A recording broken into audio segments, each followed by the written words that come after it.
Welcome to the webinar. You have entered as an organizer and may now speak to any other organizers or panelists on the line. When you are ready to begin the presentation, press the Start Broadcast button on the GoToWebinar control panel to allow all attendees to hear you.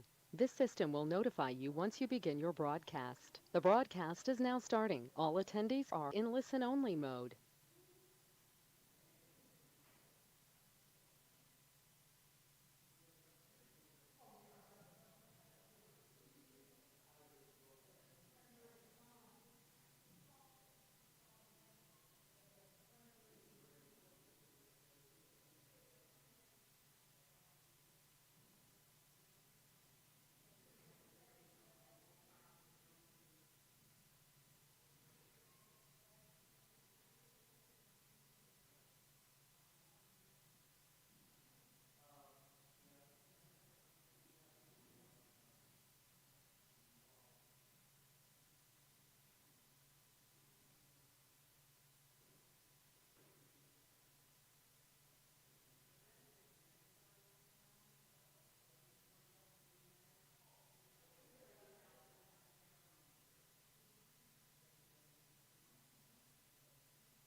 thought you said you didn't, okay.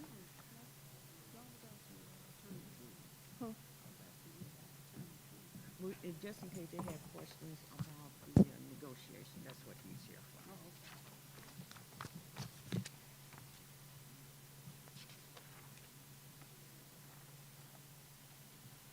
I like the way you utilize paperback and put it on front and back. It's easier. Yeah, it's easier.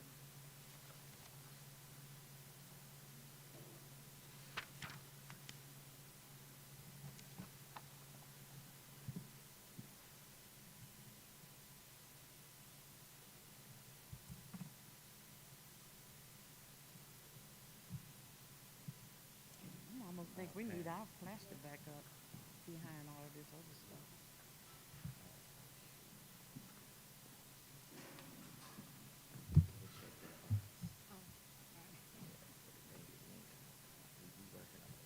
Huh? Oh, man. Okay.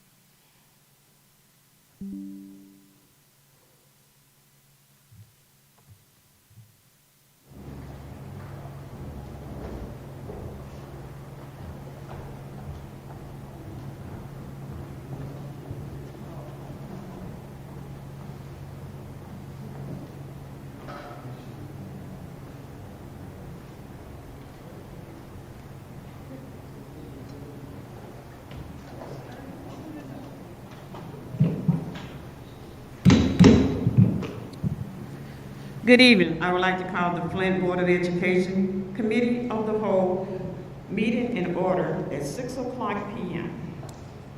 6:30 p.m. Board members, I call upon your name. Please repeat present. Vice President McIntosh, absent. Trustee Gibbard, Present. Trustee Green is absent. Assistant Secretary Treasurer Del Maroney, absent. Secretary Booth, Present. Treasurer McIntyre, Present. myself, President McNeil. 4 present, 3 absent, which is Vice President McIntosh, Trustee Green, and Assistant Secretary Del Maroney. Oh, he's here. Thank you. So we have 1, 2, 3, 4, 5 present and 2 absent. The board will now hear comments from the public. We ask that you state your reason for addressing the board and you limit your remarks to 3 minutes on matter within the authority of the board and not address individual by name.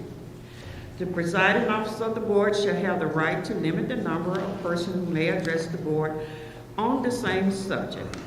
Please state your name and address before beginning to speak. We have 3 requests. Arthur Woodson.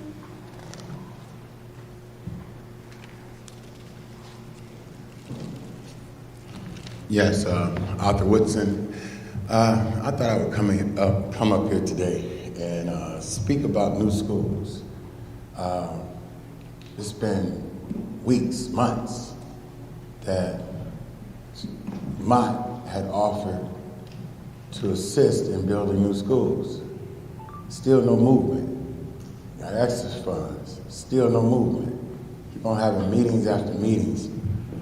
You know, the sad part is that you have individuals on this board that plot and scheme and set people up and do all different types of things and try to take away the First Amendment right of being able to speak by using something that a defenseless woman would have to use being abused in a domestic relationship. PPOs that get thrown out because they lie on the individual because they don't like that individual speaking and holding them accountable. You know, the sad part is these individuals were activists at one time, and they were doing the same thing that I was. But now that they are elected officials and the shoe is on the other foot, They don't like people holding them accountable. A bunch of hypocrites. You have individuals leading this district that lies, manipulate, and does all different types of stuff. And no one speaks out. You know, that's why Flint was poisoned, because they had individuals that was afraid to speak out. They cared more about their position as an elected official or cared more about their jobs. And 98,000 people were poisoned.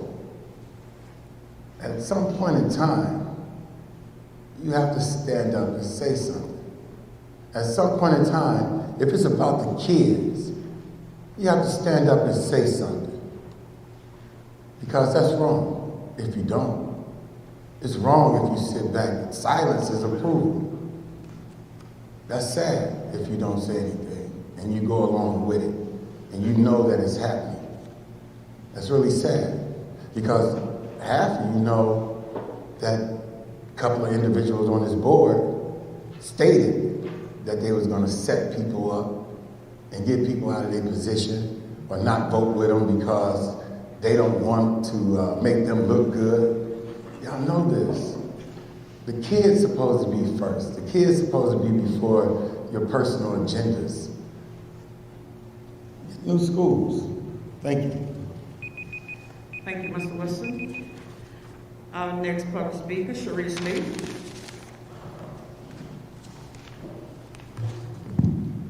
Good afternoon, board.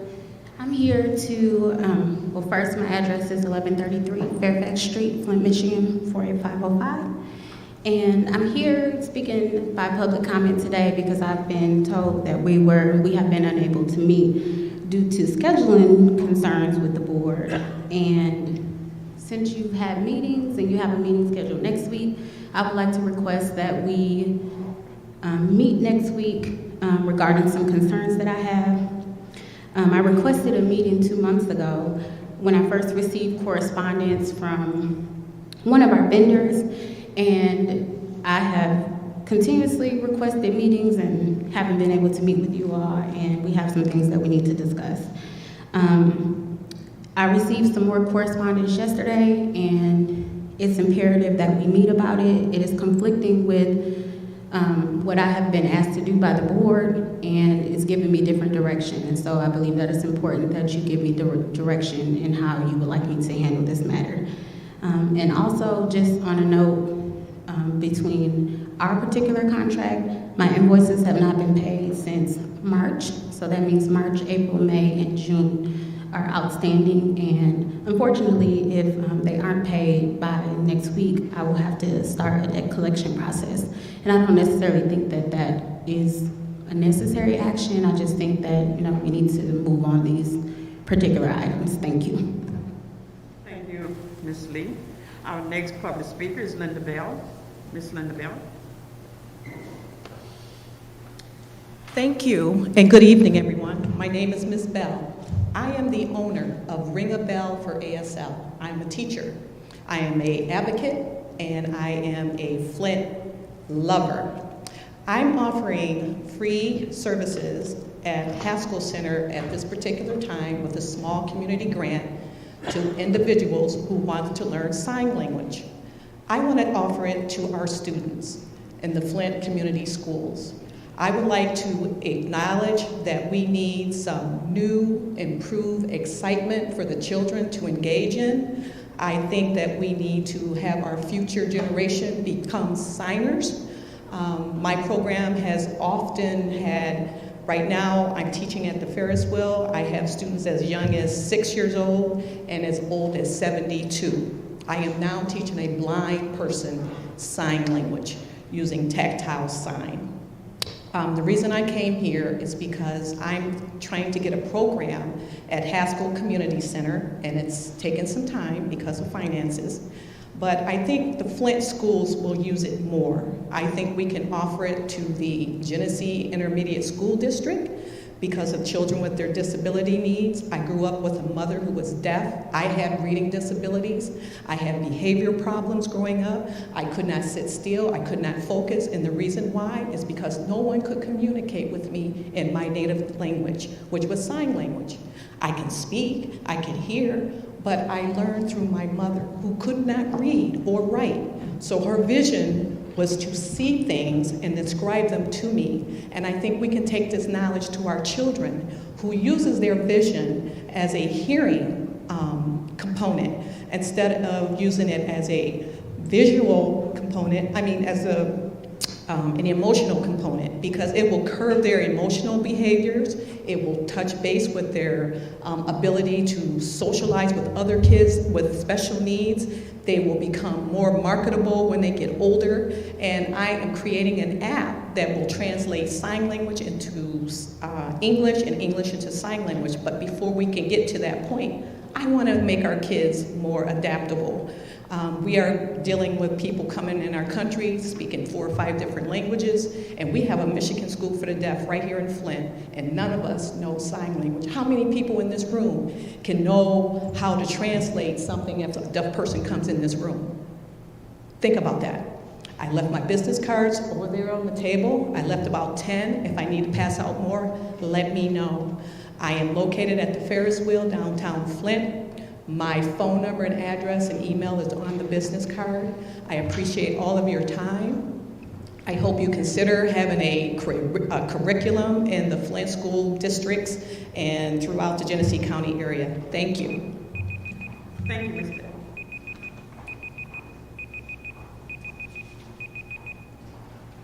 Is there anyone here from the public who wishes to address the board? Is there anyone else who would like to address the board?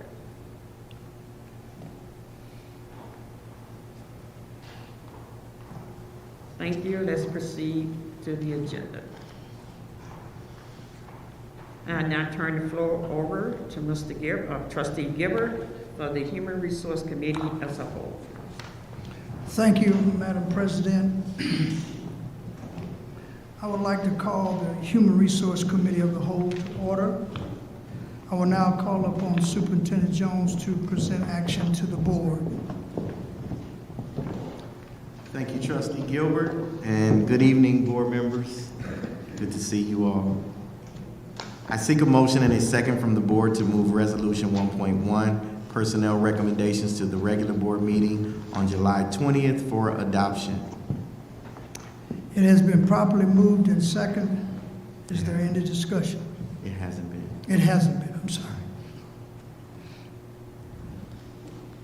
It hasn't been properly moved and second. Second. Wait a minute. It has to be Oh, wait a moved. minute. Somebody had to make a motion to move it. Okay, sorry.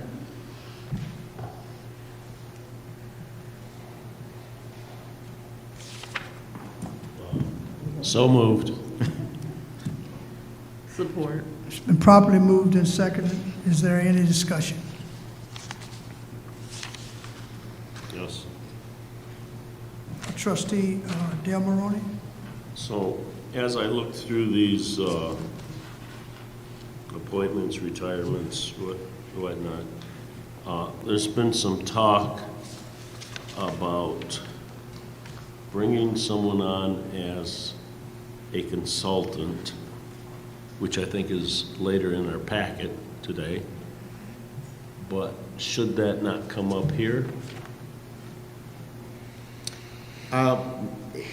It doesn't have anything to do with the recommendations at the moment. It doesn't have anything with these recommendations for folks to be either hired or allowing folks to, not allowing folks to retire, they're gonna retire anyway, but we're just approving the personnel recommendations. That's separate. That's gonna be I separate. recognize that. Now, is this person coming on as a consultant is not considered an employee? I mean, why aren't we breaking all these out? I mean, we've always done it this way. I don't have a problem with it, but I'm wondering why that one is broken out. Because that we didn't interview, we haven't interviewed for consultants, or it's not coming from the administration. These are coming from the administration. That's separate. That's going to be a board action for board assistance. Is there someone other than the administration that hires people? Well, we didn't hire Carrie when she came on. That was a board decision. When she came on to be a consultant for finances, the administration didn't bring that to the board. Correct me if I'm wrong, board members, but that was the board that made that motion to bring on a consultant. Anytime that the administration needs a consultant, we probably would make that separate than someone is going to be hired to work with children or to work on the staff. That would probably be separate as well. Okay. All right. Thank you. Yes, sir. I have a question. What does an induction coordinator does? What is that? Question. So the induction coordinator works with our new teachers. Our new teachers need a mentor their first several years. That is a state mandate, and the induction coordinator works with them, gives them PD, and ensures that they get the information needed for the first couple of years of their tenure. Is this a requirement for the district, for all school districts? Is this a requirement? It's a requirement for us to have mentors for teachers, and this person takes care of that. Can we do it a different way? We still would have to pay someone to do it. So this has been successful for us to have an induction person. And this individual will mentor students? Teachers. Teachers, New okay. teachers. New teachers, Yes. okay. So is there someone in this position presently? It was. There was a person there, but they retired. Okay. Thank you. Lincoln MSU did that. Okay. All right. I got you. I have a question. So hopefully this person does have institutional memory, and I mean, I'm given that they're going to be leading a induction program. I'm hoping that they will have the tools and the resources. Is this individual with the district currently and you know, cognizant of all I mean, you know, able to, you know, you don't want to have somebody who needs to be inducted themselves who's running an induction program. She is one of our, go ahead. Yeah, she is. She's a recent retiree who's returning back. So she is very well versed in the district. She's a recent teacher retiree. And so I just want to ensure that we are able to give her everything that she needs to be, you know, successful in this job. So thank you. Thanks for asking that. Yeah. Trustee Dillon. She's a recent retiree from this position. No, not from this position, from teaching. She was a teacher. So, you know, in general, when people retire, they may go on and do other things, and this could be one of them. But did we put a search out for this position?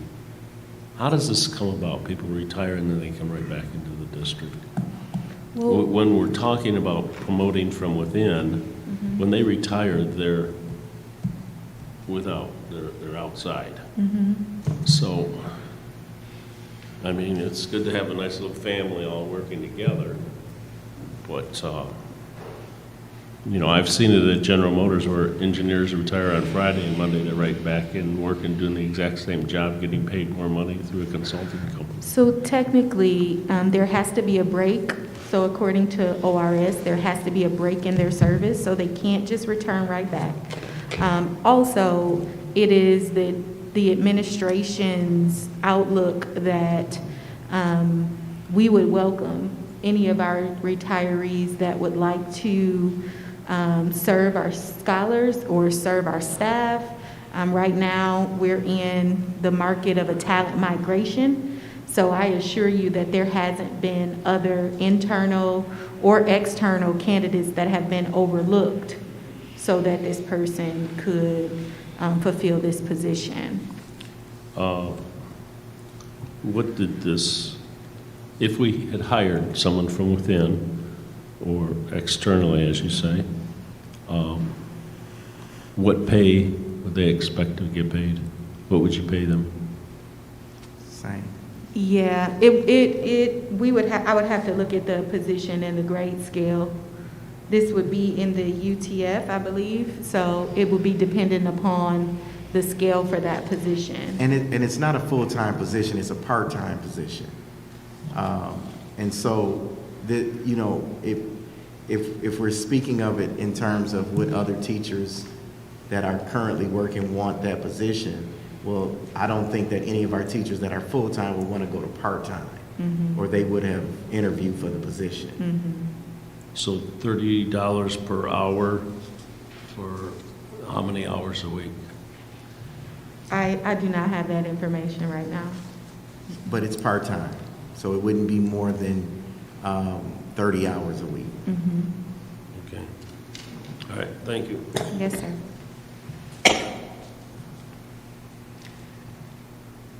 You next. Through to the president, to the other board members, I mean, while I value and appreciate these questions, it just seems like there might be, a lack of understanding about how schools actually function and what an induction coordinator, a mentorship program actually does or entails. And so I would like to encourage us to remain focused on the business at hand so we can move this meeting along, and get to some of the action items and some of the business that needs to get done instead of scrutinizing, I guess, like micromanaging the decisions, some of these decisions. And this is coming from me, an ultimate micromanager on the board. I'm just saying that these are some basic questions that could be answered with Google, and I'm just wondering if, through the president, if the other board members realize this. And I really don't, I want to be mindful of our time with our administrative staff. Thank you. I did have a couple of questions, because when you said their position, and then when I've been reviewing the organization chart, because I'm trying to line up some of these positions with the organization chart, that title is not on that chart. Is there another name that you would use before you start using that induction coordinator? Because you look at your previous organization chart, I didn't see that position there. Okay. So is this a new position? Because it's not even on your, and you can correct me if I'm wrong, your previous organization chart has this particular title. And I think that was one of the reasons we questioned that organization chart. It allows us as a board to make the right decision, because you see all those positions that are open, and then we can look at it and say, okay, this is open, okay, we know where this is going. But we randomly can't follow you. We follow that org chart, if that makes sense. So could you explain a little bit on that? I cannot explain why the title that you see here is not on the organizational chart. What organizational chart were you reviewing? Well, yeah, I looked at the 2021 that we had in our previous budget. We then we supposed to put one, not this one, because we hadn't finalized this one. So in the organization chart that I've been seeing floating around, because normally it comes to the board, we approve the organization chart. But what I have been seeing floating around, I didn't see this particular title under that, because the organization chart that we're talking about is like a human capital, and you would tell, like, you got this position open, this is open. And so is this something new? Because I didn't see it in previous organization. To my knowledge, it is not a new position. It was a position that was vacant and was posted, and it was a position that this returning retiree taken. So it was not a position that was produced or, created. So who had the position before, or this same title before? I am not sure. Oh, I can't remember. Miss Wanda Beatty. And it was under that title? It was under academics.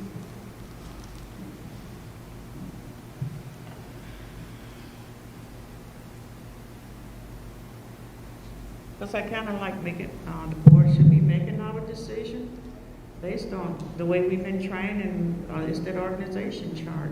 And go ahead. What did you say that I don't think I caught your answer. Wanda Beatty, under academics. Academics, and was she called the induction coordinator? Yes. So is there still commission or MSU? We know we can talk about, thank you, MSU. I stand to be corrected. Kevin Miles would be for the, Point of information, Madam President, could you speak in the mic? So I remember, thank you, Mr. Trustee Gibbert. And I was always assumed that this part of MSU, they was training teachers doing professional development at one point the first year when I came on. So yes, they do the fellowship training, but they don't do the mentorship and the onboarding of new teachers. They don't do that. MSU doesn't do that. But this position, when I was assistant superintendent, Ms. Beatty did bring on new teachers. She inducted them, she got them going, she mentored them, she did professional development based on new teacher training with them when I was assistant superintendent. I want to continue this comment. So, we have long-term teachers coming in our district, and being a long-term guest teacher myself, would this training be available for your long-term to be on the same, have some type of professional development training for those long-term? So you're talking about the guest teachers? Yes. That fall up under UTF? Yes. Yes. Well, but do you have long-term teachers that fall up on EduStaff that have been around? I think we had one over there for a couple of years. So they end up being guest teachers that fall up under the UTF agreement, which means that they do get that. Yes. We only have guest teachers that the title guest teacher is the long terms you're talking about. We only have long terms that are called guest teachers. Okay. And they do fall up under this training. Oh, okay, because I know that it's such a good training to have as a long-term guest teacher, to be on board with the teacher when you're in that classroom, so you can be able to follow. And so I just hope that that practice, because this particular service is very much needed. It's very much needed, because nothing going into the classroom and you don't know where everybody's at, what math is they're teaching, and what the methodology is. So I just asked that question to make sure that we are looking out for those long-term teachers, and they're just not in the classroom for, they're just trying to figure their way through. Yes, ma'am. So thank you for your information. Yes, ma'am. Thank you, Mr. Gibbert. Thank you, Madam President. I had a question, Superintendent Jones, is that I noticed that the Director of Operations and Auxiliary Services, as I studied and did my due diligence with the packet, I noticed that the certification is not required, but it's preferred. And so I just wanted to know, and as I looked through it, I also saw that the electrical part of it. And I wanted to make sure that the degree and everything that this individual has, I looked at that as well. The mechanical engineering is perfect. But is there any certification or by way of electrical, because that still stands out in my mind with Potter and Freeman with what happened. I can't get that out of my mind. So I'm just saying, I saw where he's went through these programs for electrical, I think it may be possibly down somewhere in Detroit or somewhere, and it's got an extensive experience. I'm not questioning that. My question is there any particular certification that would come up under the electrical part? That's the only thing. Because because, and I'll finish, Ms. Galloway, thank you, is that it said it's preferred, but it's not required. You follow what I'm saying? Yes, So sir. I'm just saying, to me, that's a concern because of what happened with this thing with the power from the pole getting to the building and so forth. Is Even if, well, I'm gonna answer that with two ways. The reason why we found out about that is because we had the state come in to ensure that the work that had been done is up to code. Even if a person had a certification in that space or a certificate or training in that space, that is not something that you just automatically would look for. That's something that is audited. That's like when our auditors come in to audit our books. You know, we're watching our books, we're doing what we're supposed to do, but the audit would bring something different to the table than we would normally look for. The second thing I would say is it's always preferred to have more experience in the job than less. It's always preferred. However, we go with our best candidates who's given us, you know, if once we interview, we go with the best candidate that has the experience we feel that fits the district and could support the district in where we're going in the future. how many candidates, was it 5 or 11? I can't remember, I read it. But Yeah, there were about 5 or 6. yeah, it was quite a few. So you feel that this was, we hit the bullseye, so to speak? Absolutely. Yes. Okay. I'm going to take you at your word. Yes, sir. All right, thank you, Superintendent Jones. I do have another question. Commissioner. So with the induction coordinator, given that it's required by the state, it's part of, you know, the teaching process, where does this fit in with the UTF bargaining agreement? I mean, does the UTF have to approve this position, or given It's that they're- considered a UTF position. So they don't have to approve it, but it is considered a position in their union. Because it's something that teachers have to undergo in order to qualify. Okay, And- so it's all like under the union contract. Okay, thank you. Yes, ma'am. Seeing no further discussion, the motion to approve resolution number 1.1, personnel recommendation, will be conducted by roll call vote. As I call your name, please say yes or no to approve this action. Madam President? There's a concern about these positions, and are we gonna group them all together, or we can go item, line by item? That's one of the questions, have we got to that point? I'm asking the question, have we gotten to that point? We haven't gotten to that point. We have not gotten to that point. So are we still in discussion? No. Point just- of Oh, order. I'm sorry, Ms. Point of order, Madam Okay, President. thank you, I'm sorry. Go ahead, trustee. We're still in discussion. Yes. Still in discussion? Yeah. That's what I asked. Move to separate each position except the retirements. Yeah. Okay, that's what I Would you want. like, is that what you'd like to do? A second. Okay. So restate that again. Sure. Move to separate each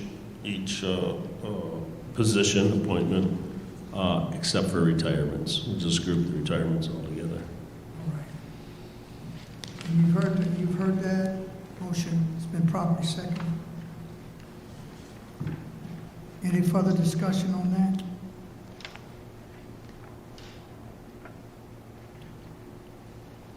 Would that come up under this or a new motion? This would come under new motion, would it not? I believe that it would become, kind of like an amendment to this motion or something like, but it would be more like an amendment to this motion. And that you would continue with C, but add the recommendation of the amendment that trustee Demaroni requested. Yes. So we have those that are separated, and then we can accept the retirees. Is that right? Did I hear that correct? Yeah, Yes. We're voting on each Separate, separately yeah. except for the Separate, retired. We right. we will also vote on those Right. as a group. So do you So go we'll back, take you each count one of each them? one? Yeah, Okay. each one. Yeah. So we'll start with, Now, on the next question, can we ask questions as we go, like for the first one? yeah, Or, yes, Madam Okay. President, because you separated. okay. So the first one will be the Executive Director of Finance Administration Building.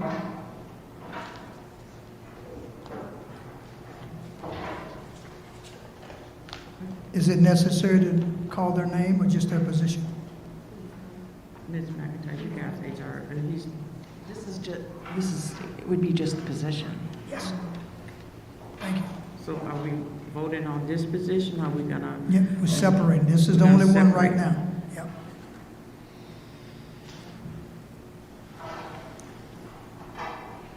So, So we're under discussion. So my. right, we're on discussion. So my question would be, would this be something that would come under finance, the finance committee at all? It's under, Personnel.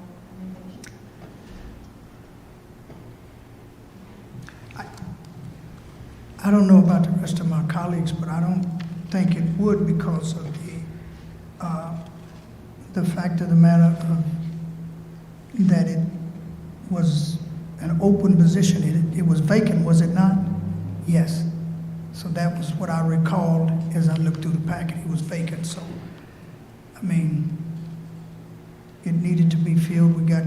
They got the person that they thought would fill the position best and met the qualifications, so. So is this like a CFO position or something? Who's sitting in that seat? That's a good question, Madam President. That's a good question. It's the Executive Director of Finance. It is vacant.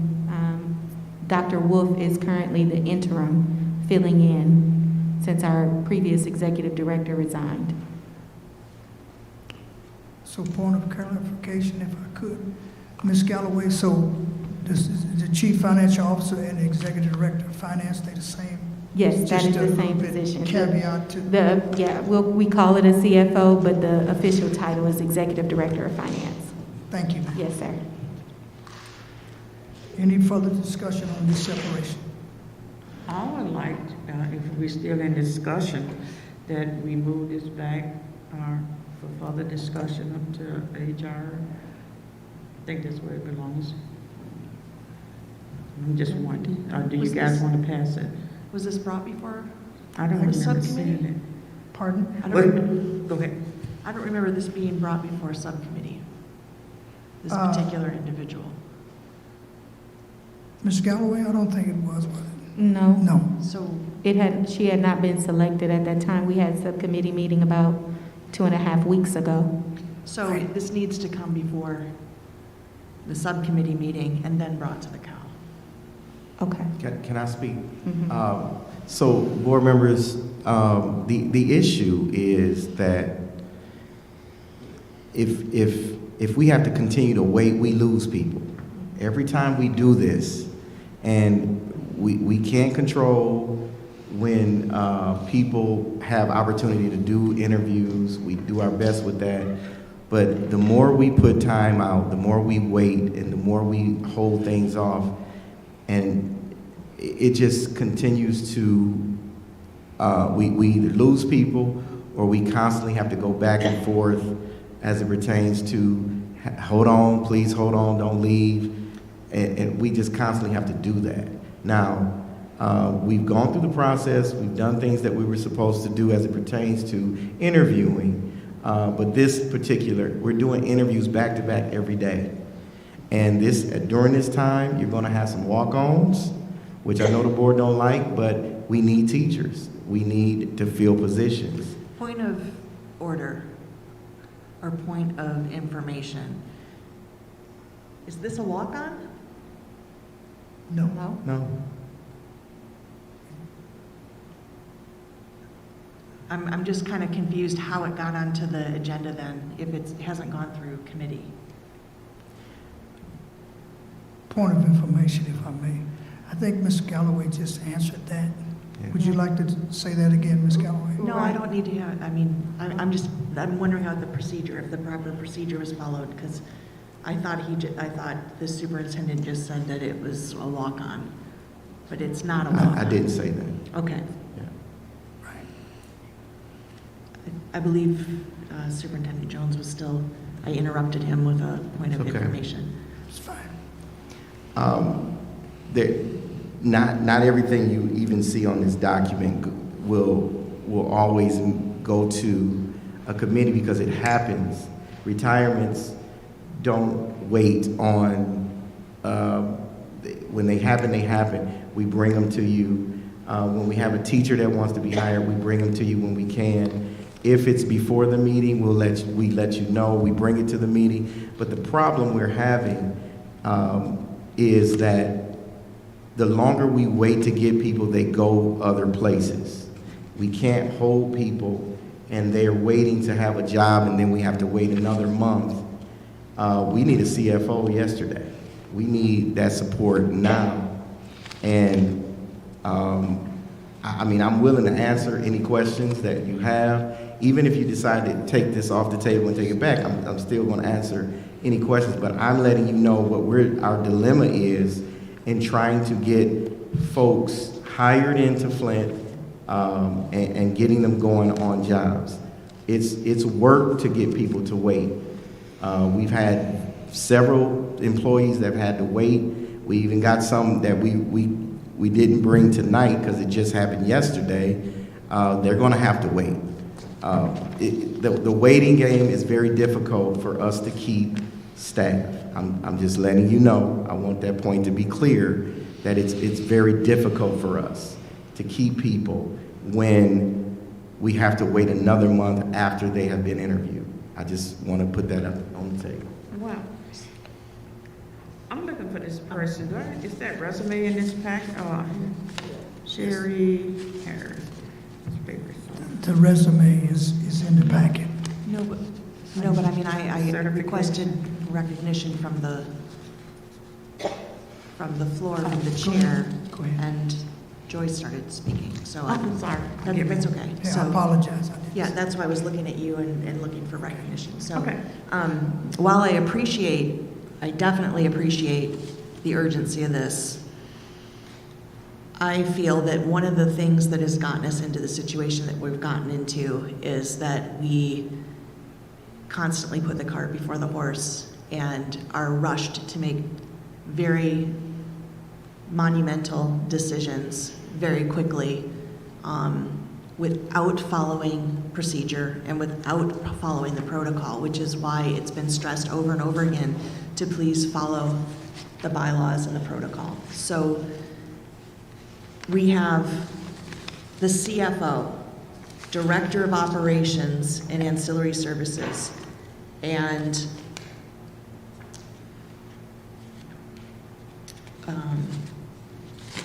very important positions that need to be filled. These positions need to be filled according to the procedures as well. So if we do have someone who's, you've made an interview after the subcommittee meeting, then we can have a special meeting. We've done it before, we can do it again. If it's that urgent, then we just follow the procedures. I don't understand why there's reluctance to do that. I mean, we've done it before, and I just feel like we need to do due diligence, especially with something so important as another CFO or a director of operations. These are key positions that are going to be detrimental, like who fills them is going to be detrimental to the district, and we need to have everyone on board, welcome them on board, have everything that they need in order to be successful, and not just rush into, well, oh my gosh, we finally have somebody and we've got to get them as quickly as possible because they could leave. That's not good enough. That's not good enough. We have to do what we're supposed to do and follow the hiring procedures so that we have someone properly onboarded in a way that's sustaining long-term to the district, and that's just my point. So I'm not adverse, it's just, we have to stop having these surprises. And just, like today, I sat there all day going, I wonder what's gonna happen at the meeting, that, what's the rule of MASB? No surprises. And yet, over and over and over again, it just seems like we don't have due process. And we can. It's really not that much more than we are already doing. And we're already doing a lot. So just to have that to be a consideration, please. Any further discussion? Trustee Dillon. Two things. One, when we see the salary here, in the future, I would like to see the salary plus benefits package, the actual cost for the employee. So, healthcare insurance, retirement, whatever's beyond this, say $111,034. Excuse me. So my other question or point is, I understand the importance of the subcommittees in a special meeting to take care of some of the problems. But honestly, I believe our subcommittees in general, drag us down. They hold us back. Because if something comes up, we got to wait now another month, and then another month, and we're 2 months into it, and we're just starting to discuss it. I would think if something came up today, if a board member made a motion, we could deal with it. As opposed to having to send it to a subcommittee a month away, and then wait another month or so to deal with it. I mean, the issue could already be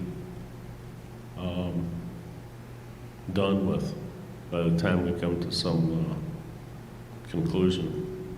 But anyway, so that, and if we can get the entire cost of the package for employees moving forward. Just to respond to your request, in regards to the benefits, we would not know the entire cost because that's particular to that employee, depending upon if they take the benefits, if they have dependents. So that cost is a variable, so it would be difficult upon offer or when we bring a candidate to you all for approval to say this is what the benefit package would cost, because a benefit package for me would be different for someone else depending on, their familial situation or if they even need our benefit package at all. Does that make sense?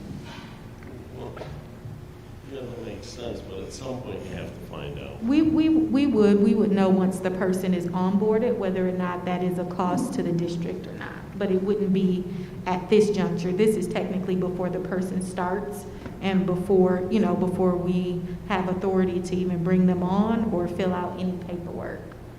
So we technically don't know, and we can't ask them